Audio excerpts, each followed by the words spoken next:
that a champion has been crowned in the association, all eyes shift towards a potentially momentous summer in the NBA.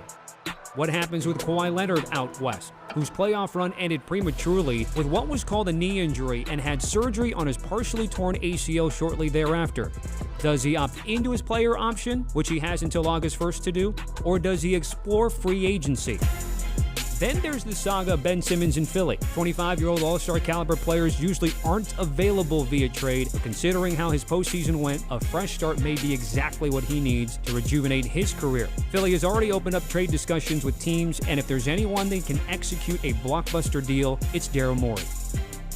There's also the constant trade chatter out of Portland with Damian Lillard. The Blazers brass hasn't shown a willingness to deal their superstar, and Lillard has never expressed his unhappiness, at least publicly, with the organization. But there are many that believe that breaking up the Lillard-CJ McCollum backcourt would be best for a team that has consistently fallen short in the postseason.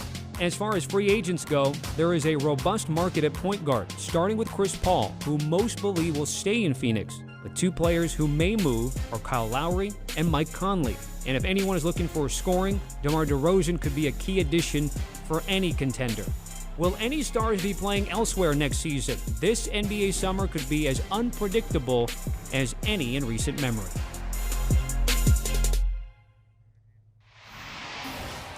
So we have reached the week of the NBA draft, so how could some teams maybe looking to move up in the draft make a trade to do just that? Trailblazers, Dame Lillard, we're looking at you right now.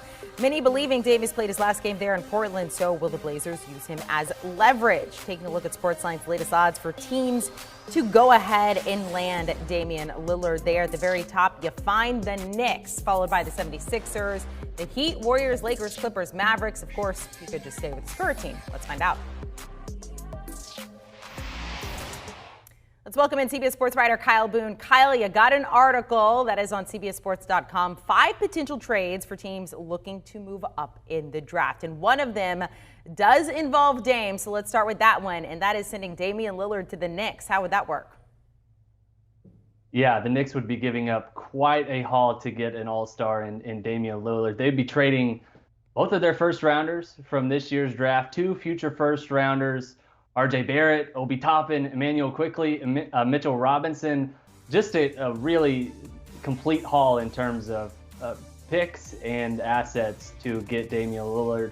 Lillard's deal runs through 2024-25 season, so you're getting an all-star in his prime, locked in on a long-term deal. I think that's why he is going to get a lot in the trade market if he is indeed dealt by Portland. The question for the Knicks, I think, is they made the playoffs last year. Do you want to give up some of these young pieces who helped them get to the playoffs and potentially sacrifice some of these future assets? Or do you just go all in and say, you know what, Damian Lillard's a star, he's a borderline MVP caliber player, and hope that, you know, if you get Damian Lillard, you can get other stars to kind of look New York's way? I think that is a huge question mark right now. Obviously, the odds suggest that the Knicks could be in a position to land Damian Lillard, but it's a huge haul that I think New York would have to part with to get Damian Lillard out of Portland.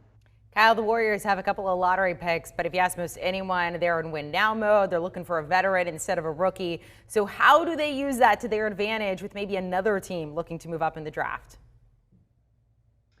Yeah, they've got 7 and 14 in this draft, and I think that's going to be 2 pieces that will be really important and potentially dangling to upgrade via the trade market. Bradley Beal is a guy that has been kind of mentioned as a guy that the Warriors could go out and get. The Warriors core with Curry and Clay and Draymond have already made it clear, I think, to the front office that they want to prioritize title chasing right now. They don't want to see what 7 and 14 looks like in this draft. And a 7 and 14 in this draft could end up being pieces that help in their title chase, but you already know that Bradley Beal is a guy who could make a difference right away. He's a superstar scorer, a guy that I think would elevate the Warriors to one of the most potent offenses, an already potent offense in the NBA. I think would just elevate them to another level. So the Warriors, they have other pieces as well with Andrew Wiggins, the number 2 pick in last year's draft, which was James Wiseman. So there's a lot that Golden State could offer to potentially upgrade their roster this offseason. Kyle, besides Dame, one of the most other talked about names moving potentially before next season is Ben Simmons. So you have a trade involving Ben Simmons and the 76ers with, of all team, the Trailblazers, but it does not involve Damian Lillard. How does this work? Yeah, this is essentially Portland doubling down and saying, you know what, we're going to keep Damian Lillard and we're going to try and shake things up a little bit. Obviously, Ben Simmons, what we saw from him in the playoffs, it didn't work, and I think it's pretty unlikely that he returns to Philly. Instead, in this potential trade that I have here, the Trailblazers go out and get Ben Simmons via the trade market. I think CJ McCollum would have to be included in that just to make the money work. And then they also include Nasir Little, who's a former first-rounder, and a future first-rounder to get the deal done. Simmons is obviously a distressed asset after the playoff burnout, but he's certainly not a fix-all for Portland either. He's still a winning defensive player and a playmaker. I think the change of scenery for him could benefit him, and I think just shaking things up in Portland at this point seems like a necessary evil to try and hope that they can get things back on track next to Damian Lillard. Kyle, you're there in Oklahoma. I'm sure you are very aware that Sam Presti and the Thunder have basically every draft pick from here into the end of time. So there's a ton of things that the Thunder could do. So how can they use some of those assets to actually move up in this? Yeah, I've got the trade here with OKC moving from number 6 in this draft all the way up to number 3, and they're paying a pretty penny to do so. They would have to part with the number 6 pick and the number 16 overall pick in this year's draft, and also deal out a really valuable future first rounder in 2023, which they have via the Miami Heat. They would also be taking on Kevin Love's contract as kind of a cap relief to sweeten the deal for the Cleveland Cavaliers. OKC, I think, is in a good position right now. They have so many draft picks that you just alluded to over the next few years, and they also have a future star, I think, in Shai Gilgeous-Alexander.